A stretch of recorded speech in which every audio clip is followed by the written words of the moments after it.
We were targeting our products with non-Somali people who have never tried Somali tea ever in their lives before.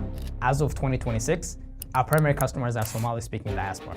Right? And why do you have to change that? The Somali community is so great that once they're your customers, they're your lifetime customers. Some people would say, if you want to build a business that can be scaled, that could be multi-million, do not go after a small community, do not go after Somalis. That's a generic advice that you hear often. Yeah, biggest mistake. Don't. Tell us more about that. Yeah. Basically, right? Yeah. Make it as small and niche as possible, because the smaller the niche the market is, the more easy it is for you to understand your product and easier for you to market it.